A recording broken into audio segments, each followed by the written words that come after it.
एक महीने पहले कांग्रेस पार्टी के सारे बैंक अकाउंट फ्रीज कर दिए गए। आप सोचिए, आप किसी परिवार के बैंक अकाउंट फ्रीज करिए, किसी व्यक्ति के बैंक अकाउंट फ्रीज करिए, किसी बिजनेस के बैंक अकाउंट फ्रीज करिए, किसी भी संस्था के बैंक अकाउंट फ्रीज करिए, होता क्या है? एकदम खत्म हो जाता है। अगर आपने किसी परिवार का बैंक अकाउंट फ्रीज कर दिया, भूखे मर जाते हैं। वो कांग्रेस पार्टी के साथ किया जा रहा है। एक महीने पहले यह हुआ और किसी संस्था ने, हिंदुस्तान की संस्था ने, किसी कोर्ट ने, किसी इलेक्शन कमीशन ने चूं तक नहीं कहा।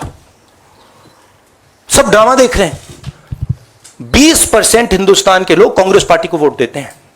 हम 20% लोगों को रिप्रेजेंट करते हैं और आज हम रेलवे टिकट नहीं खरीद सकते। आज हम अपने नेता को एक शहर से दूसरे शहर नहीं भेज सकते। हम एडवर्टाइजमेंट नहीं लगा सकते।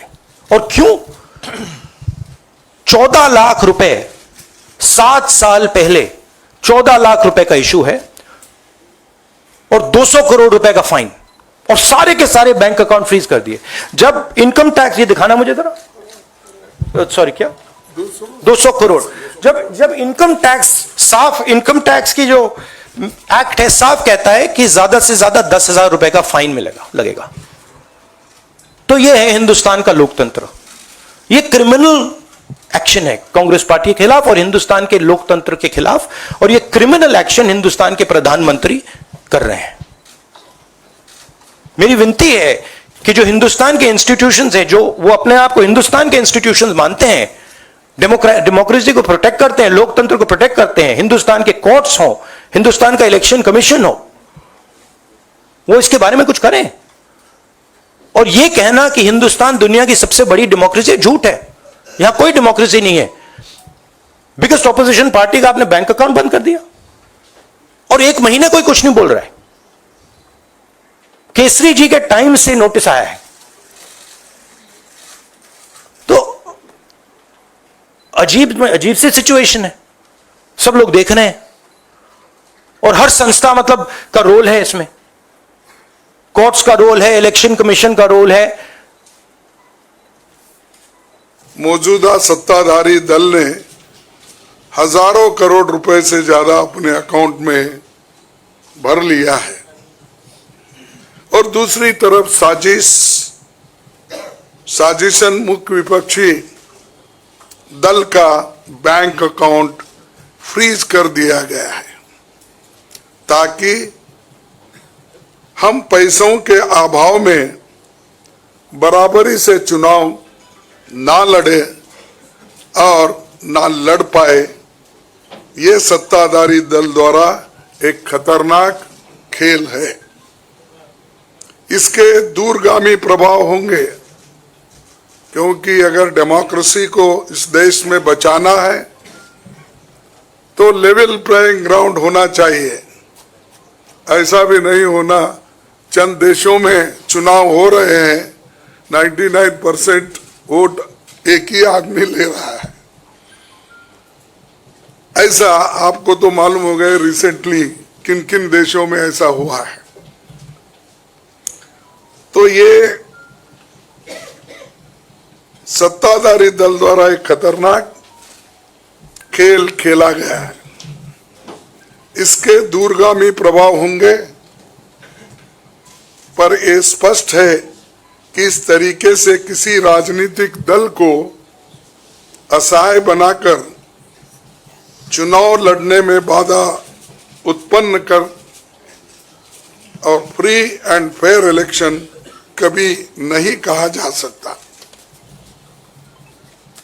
देश की जनता, एक आम नागरिक एक देख सकता है कि बीजेपी ने चुनावी चंदा बॉन्ड से 56% पैसे हासिल किए हैं, वही कांग्रेस को 11% ही मिले हैं। और ये वो पैसे जो बॉन्ड से बीजेपी ने लिए हैं, इसके अलावा जो कैश में इनके पास आता होगा तो कोई अकाउंट ही नहीं है। आप इनके खर्चे देखिए, हर तरफ इनका एडवर्टाइजमेंट लगा है और एडवर्टाइजमेंट में भी मोनोपोली बना ली है। प्रिंट मीडिया हो, टीवी हो और सोशल मीडिया हो, इनका बहुत डोमिनेशन है। लेकिन इतने पैसे एक पार्टी जमा कर सकती है, हिंदुस्तान के 70 साल के डेमोक्रेटिक व्यवस्था में ऐसा कोई नहीं किया। ये पहली बार ये सरकार अनेक ढंग से पैसे आज उठा रही है और इनके 5 स्टार ऑफिसेस से बड़े बड़े हर जगह आप देखिए और 4-4, 5-5 फ्लाइट एक मीटिंग को जाते हैं और उनके पीछे और 2-4 जाते हैं। एक मीटिंग का इतना खर्च होता है तो शायद ही कोई पार्टी, अपोजिशन पार्टी उसका 10% भी नहीं कह सकती मुकाबला। मैं कहना नहीं चाहता कि बीजेपी ने किस तरीके से कंपनियों से पैसे लिए, क्योंकि सुप्रीम कोर्ट तथ्यों की जांच कर रही है। हमें उम्मीद है कि सच्चाई बहुत जल्द हम सब के सामने आएगी। और अंत में मैं देश के संवैधानिक संस्थाओं से अपील करता हूं कि अगर वो फ्री एंड फेयर इलेक्शन चाहते हैं तो हमारी पार्टी को बगैर किसी रोक टोक से बैंक अकाउंट्स का इस्तेमाल करने दे और जो इनकम टैक्स का क्लेम है वो अंततः कोर्ट के निर्णय के अनुसार सेटल हो जाएगा। राजनीतिक दल टैक्स नहीं देते, बीजेपी कभी इनकम टैक्स नहीं दी, लेकिन ये लागू सिर्फ कांग्रेस पे हो रहा है। कोई पॉलिटिकल पार्टी इनकम टैक्स के दायरे में नहीं आते, सच है ना? सेटल हो जाए। राजनीतिक दल नहीं आते, बीजेपी ने कभी नहीं दिया अकाउंट। इसके बाद भी अगर हमसे ये मांगा जा रहा है तो हम न्यायालय के अंतिम निर्णय का इंतजार कर रहे हैं, क्योंकि हम चाहते हैं कम से कम न्यायालय तो इस बात को देखे, कानून को देखे, रूल ऑफ लॉ और गवर्नेंस जो संविधान के तहत होता है उसके तरफ तो ध्यान दे दो। क्योंकि आज वो हुकूमत में है, कल दूसरी पार्टी आएगी, लेकिन हमको ये लेवल प्लेइंग ग्राउंड जो हमने पहले से बनाया था, नेहरू जी से लेकर हम 89 और बाकी के लोग भी, जब इवन वाजपेयी थे उस वक्त भी ऐसा नहीं था। लेकिन यहाँ ये 18वीं लोकसभा का चुनाव जो हो रहा है, इसमें हम सब देख रहे हैं, ये कुचल रहे हैं, सप्रेस कर रहे हैं और हमको चुनाव लड़ने के स्थिति में वो नहीं छोड़ना चाहते हैं और पैसे को तंग तबाह करके वो एक तरफा इलेक्शन कर लेना चाहते हैं।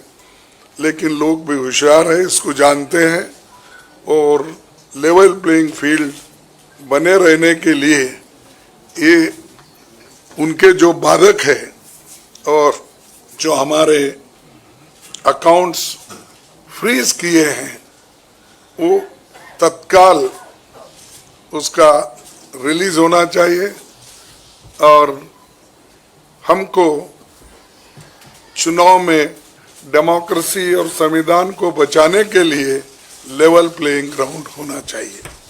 This issue affects not just the Indian National Congress, it impacts our democracy itself most fundamentally.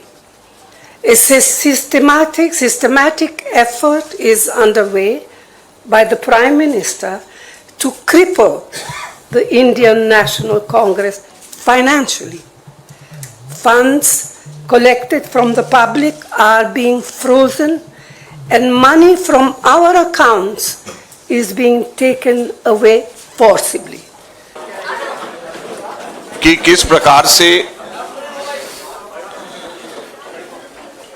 हम लोगों के बैंक अकाउंट्स के ऊपर हमला हुआ, अकाउंट्स को एक तरीके से पूरा फ्रीज किया गया, लियन मार्क करे गए। हमारे 11 अकाउंट्स कुल 4 बैंक्स के अंदर थे और कुल 210 करोड़ से भी अधिक, कुछ बैंक्स के अंदर 135 करोड़, कुछ बैंक्स के अंदर 75 करोड़ रुपए के नोटिस देकर के लियन मार्क किया गया। और इसी बीच में इनकम टैक्स ऑफिसर्स ने खुद जा करके बैंक मैनेजर्स के पास में जाकर के हमारे बैंक से जबरदस्ती हमारे पैसे इनकम टैक्स के अंदर ट्रांसफर कराए, लगभग 115 करोड़ 32 लाख रुपए के अमाउंट के। और वो पार्टी जिसको पूरी ताकत के साथ में चुनाव के अंदर लोकतंत्र की भूमिका निभानी चाहिए, वो पार्टी चुनाव के अंदर लोकतंत्र की भूमिका निभाने की जगह इनकम टैक्स के ऑफिसर्स, बैंक के मैनेजर्स के पास में और कोर्ट्स के ऑफिसर्स के ऊपर चक्कर काट रही है, वकीलों के साथ में मीटिंग कर रहे हैं बनिस्बत इसके कि हम लोग किस तरीके से लोकतंत्र के इस पर्व में हम शामिल हो, उसकी तैयारी करने की जगह। तो आप समझ सकते हैं कि जब हमारे ना केवल रिसोर्सेज बल्कि हम लोगों का समय, हम लोगों की पूरी ताकत इस काम में लगने की जगह कि कैसे लोकतंत्र के पर्व में शामिल हो, उसकी जगह के ऊपर कैसे अपने बैंक अकाउंट के अंदर अपने पैसों को बचाया जा सके, उसमें लगे तो किस तरीके से लोकतंत्र के अंदर लेवल प्लेइंग फील्ड हो सकता है।